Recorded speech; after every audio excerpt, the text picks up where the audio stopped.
Assalamualaikum warahmatullahi wabarakatuh. Saya Maharani Pradia Mawarni, NPM 1810419 dari kelas C. Di sini saya akan membahas jurnal yang saya buat yang bertemakan tender yang berjudul Itikat Baik dalam Penyelesaian Sengketa Kontrak Studi Komparatif antara Sistem Hukum Civil Law dengan Common Law. Karena tender merupakan aktivitas dagang yang di dalamnya meliputi perjanjian atau kontrak, di sini saya akan bahas lebih spesifik mengenai itikat baik dalam perjanjian atau kontrak antara sistem hukum common law dengan civil law. Maka dari itu, pertama saya akan membahas mengenai tender. Apa itu tender? Tender merupakan pengadaan barang atau jasa. Berdasarkan kamus hukum adalah memborongkan pekerjaan atau menyuruh pihak lain untuk mempekerjakan atau memborong pekerjaan seluruhnya atau sebagian pekerjaan sesuai dengan perjanjian atau kontrak yang dibuat oleh kedua belah pihak sebelum pekerjaan pemborongan itu dilakukan. Tender sendiri merupakan aktivitas dagang yang meliputi perjanjian atau kontrak di dalamnya yang membutuhkan asas itikat baik dalam perjanjian atau kontrak tersebut. Yang pertama, pendahuluan. Perkembangan hukum kontrak atau perjanjian yang pesat dalam praktik hukum bisnis mengakibatkan lahirnya persoalan-persoalan yang semakin kompleks. Perjanjian merupakan suatu persetujuan di mana dua orang atau lebih saling mengikatkan diri untuk melakukan suatu hal. Dari definisi tersebut, timbullah suatu hubungan antara dua orang atau lebih yang dinamakan perikatan. Dengan demikian, perjanjian tersebut menerbitkan suatu perikatan antara dua orang atau lebih dari yang membuatnya. Perjanjian bersumber dari perikatan. Perikatan adalah suatu hubungan hukum antara dua orang atau lebih berdasarkan pihak yang satu berhak menuntut sesuatu hal dari pihak yang lain dan pihak yang lain berkewajiban untuk memenuhi tuntutan tersebut. Selanjutnya akan terjadi akibat hukum yang disebabkan karena timbulnya hak dan kewajiban, di mana hak merupakan suatu kenikmatan sedangkan kewajiban merupakan beban. Dari semuanya, di dalam suatu perjanjian harus ada itikat baik. Yang dimaksud dengan perjanjian harus dilaksanakan dengan itikat baik adalah bahwa perjanjian harus dilaksanakan menurut kepatutan dan keadilan. Asas yang berlaku dalam hukum perjanjian dipengaruhi oleh dua sistem hukum, yaitu sistem hukum civil law dengan common law. Ciri dari civil law yang pertama adanya sistem kodifikasi. Yang kedua, sumber hukumnya yaitu meliputi peraturan perundang-undangan, hukum kebiasaan, jurisprudensi, dan ilmu hukum. Lalu, sifat peradilannya yaitu inkuisitorial, yaitu hakim mempunyai peranan yang besar dalam mengarahkan dan memutus suatu perkara. Hakim bersifat aktif dalam menemukan fakta hukum dan cermat dalam menilai bukti. Yang selanjutnya, ciri dari common law yang pertama, jurisprudensi sebagai hukum utama. Lalu, dalam proses peradilannya melakukan adversary system, yaitu kedua belah pihak yang bersengketa masing-masing menggunakan lawyer atau pengacara di hadapan hakim. Selanjutnya, metode penelitian yang digunakan dalam membuat jurnal ini merupakan metode penelitian normatif yang bertujuan untuk data sekunder. Data sekunder sendiri merupakan studi kepustakaan yang dilakukan dalam mempelajari dan mengumpulkan data yang berasal dari buku-buku, peraturan perundang-undangan, jurnal hukum, dan publikasi tentang hukum. Pendekatan yang digunakan yaitu pendekatan komparatif atau comparative approach yang dilakukan dengan menelaah perbedaan antara sistem hukum common law dengan sistem hukum civil law. Lalu spesifikasi penelitiannya adalah deskriptif analitis, yaitu melakukan deskripsi terhadap hasil penelitian dengan data yang ada. Deskripsi yang dimaksud dalam hal ini terhadap data sekunder yang berhubungan dengan permasalahan yang diteliti. Selanjutnya, pembahasan 1 mengenai penerapan asas itikat baik dalam sistem hukum common law. Sistem hukum common law dianut oleh negara-negara yang berbahasa Inggris beserta dengan persemakmurannya, seperti Inggris, Amerika Serikat, dan lain-lain. Pada negara yang didominasi oleh sistem hukum common law, asas perjanjiannya bertumpu pada kepastian dan prediktibilitas, sehingga lebih cenderung menggunakan asas kebebasan berkontrak. Tetapi asas kebebasan berkontrak bersifat universal, sehingga civil law juga menggunakannya.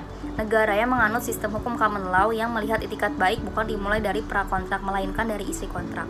Padahal perjanjian atau kontrak itikat baik pada tahap prakontrak merupakan kewajiban untuk memberitahukan atau menjelaskan dan meneliti fakta material bagi para pihak yang berkaitan dengan pokok yang dinegosiasikannya. Tetapi hal ini berbeda dengan sistem hukum di common law. Di dalam menghadapi ketidakrasionalan dan ketidakpatutan baik dalam negosiasi dan penyusunan kontrak di negara-negara dengan sistem common law, tidak selamanya dianut perluasan mengenai itikat baik ke dalam hubungan prakontrak. Di dalam sistem hukum common law, asas caveat emptor masih menjadi salah satu asas yang fundamental.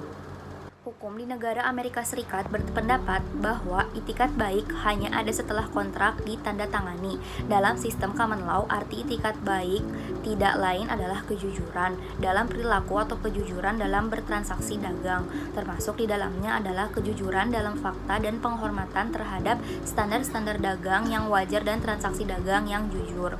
Dan hukum di negara Inggris masih belum menerima kewajiban negosiasi kontrak yang didasarkan pada itikat baik. Dalam common law Inggris dikenal makna itikat baik yang berbeda, yaitu good faith performance dan good faith purchase. Dalam penerapan asas itikat baik yang dianut oleh sistem hukum common law tidak terlepas dari adanya kekurangan dan kelebihan. Yang pertama, mengenai kekurangan, penerapan asas itikat baik dalam sistem hukum common law hanya menerapkan itikat baik pada tahap pelaksanaan kontrak saja dengan hanya melihat isi kontrak.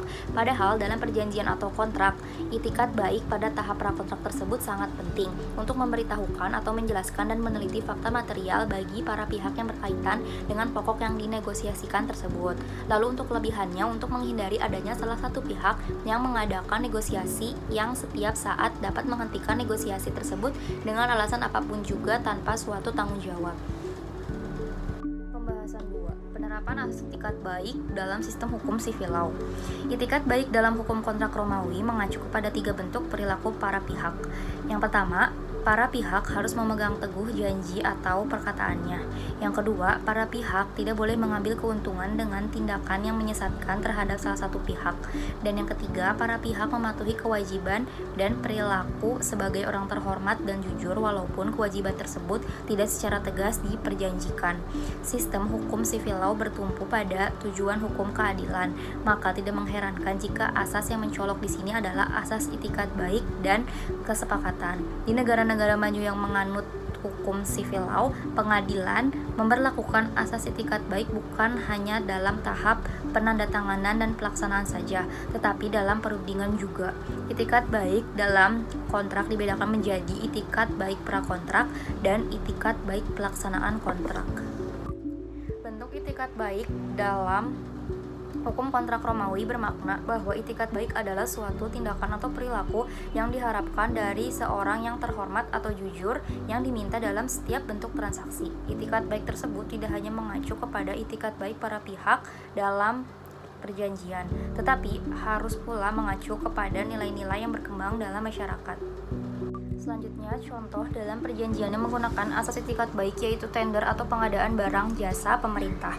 Kerjasama yang dilakukan oleh pemerintah dengan penyedia barang atau jasa dilakukan melalui kesepakatan yang dituangkan dalam bentuk perjanjian tertulis atau kontrak. Jenis kontrak yang dilakukan oleh pemerintah termasuk kontrak pembelanjaan. Berdasarkan asas privity of contract, hubungan hukum yang lahir dari subkontrak antara penyedia barang atau jasa dengan subkontraktor. Selanjutnya muncul subkontrak, yaitu untuk memenuhi syarat-syarat dan standar dalam pekerjaan konstruksi yang kompleks. Selanjutnya, syarat sahnya perjanjian diatur dalam pasal 1320 KUH Perdata, yaitu ada 4 syarat. Yang pertama, kesepakatan. Suatu kesepakatan kehendak terhadap suatu kontrak dimulai dari adanya unsur penawaran oleh salah satu pihak diikuti oleh penerimaan penawaran dari pihak lainnya sehingga akhirnya terjadi suatu kontrak. Yang kedua, kecakapan. Kecakapan para pihak dalam kontrak diperlukan sebagai akibat dari pelaksanaan kontrak tersebut dan mempertanggungjawabkan setiap perbuatan hukum yang telah dilakukan. Yang ketiga, suatu hal tertentu yang merupakan objek dalam perjanjian tersebut. Yang terakhir, sebab-sebab yang diperbolehkan merupakan tujuan dari perjanjian tersebut yang ingin dicapai oleh para pihak. Pengadaan barang atau jasa merupakan perbuatan hukum yang pada akhirnya melahirkan akibat hukum berupa hubungan kontraktual antara pemerintah atau pengguna barang atau jasa dengan penyedia barang atau jasa. Sekian bahasan jurnal dari saya. Wassalamualaikum warahmatullahi wabarakatuh.